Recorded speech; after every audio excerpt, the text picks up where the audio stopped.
Sometimes to catch a monster, you have to build one yourself. And that is pretty much exactly what the FBI did.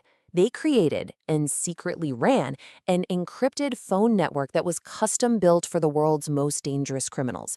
So, how in the world did the FBI become the go-to tech provider for the global underworld? Let's get into it. So picture this. It's a quiet morning, but all across the globe, in suburbs from Australia to Europe, armed officers are storming through homes.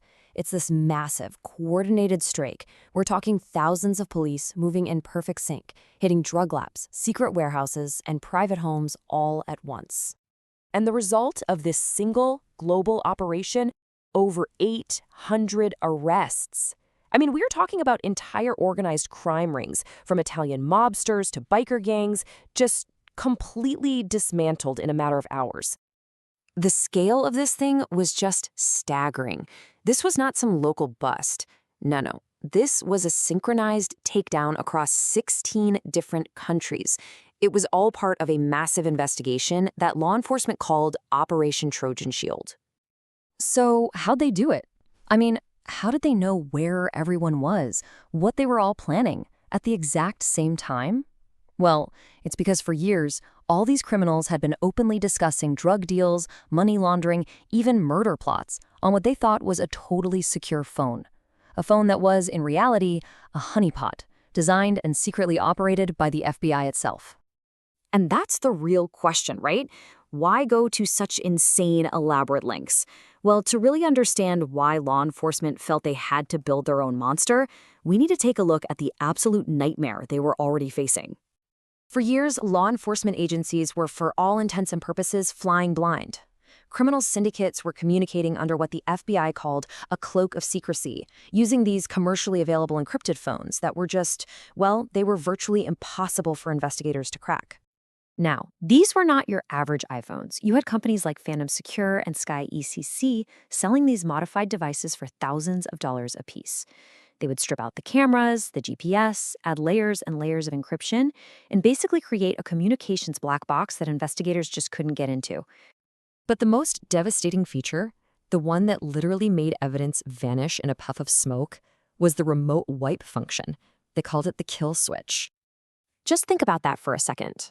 Even if the police managed to get their hands on a device during a raid, an associate from anywhere in the world could send a single command and poof. Instantly, every message, every contact, every single piece of incriminating data was permanently erased. It was a total dead end, every single time. So as the authorities got better at shutting down these encrypted phone companies one by one, it created this huge vacuum in the criminal underworld. And right into that vacuum stepped a man who presented the FBI with what he called a once-in-a-lifetime opportunity.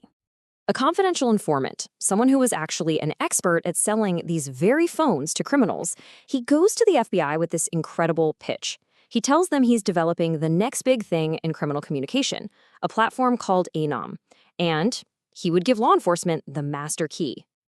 And the design was just brilliant, because it was made with a criminal's mindset. It was a modified phone that looked totally normal on the outside, full of dummy apps. But if you entered a special PIN into the calculator app, it would unlock a hidden encrypted messenger. It was the perfect disguise. And here's the genius of the whole thing. What the criminals saw was a secure, private conversation. But what was actually happening? Well, behind the scenes, a silent, unencrypted copy of every single message was being secretly redirected to a server controlled by law enforcement. They saw everything in real time. So the FBI had built its monster, but now they had a totally new problem. How do you convince the world's most paranoid people, criminals, to actually use it? And this is where the story gets really bizarre, because the FBI basically became a marketing and tech support firm for the global underworld. So yeah, how do you market a product to drug cartels and mob bosses? You can't exactly take out an ad in the paper. You use word of mouth. The FBI and their informant, they had to rely on high-profile figures. You could almost call them criminal influencers to vouch for Anom's security and get it into the right hands. And you know what? It worked. It started with a small test market in Australia, but the Anon phones spread like wildfire.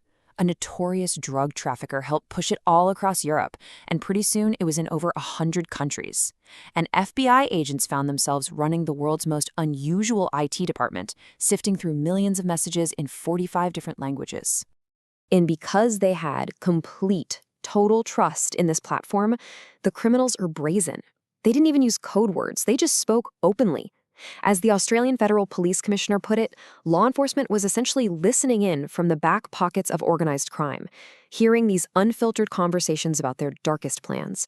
So after 4 years, the whole operation had just gotten too big, and the legal authorizations were about to expire. The FBI had to pull the plug on its monster. But after the dust settled from all those raids, a really serious question started to emerge. Was this unprecedented sting actually a success? I mean, on the surface, the numbers are absolutely staggering. Over 32 tons of narcotics, 250 firearms, $48 million in various currency seized, dozens of drug labs were dismantled, hundreds of violent criminals taken off the streets. By those metrics, it was an unparalleled victory.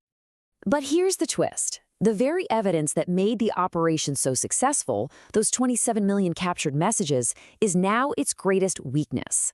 The legality of how that evidence was gathered is being fiercely challenged in courts all over the world.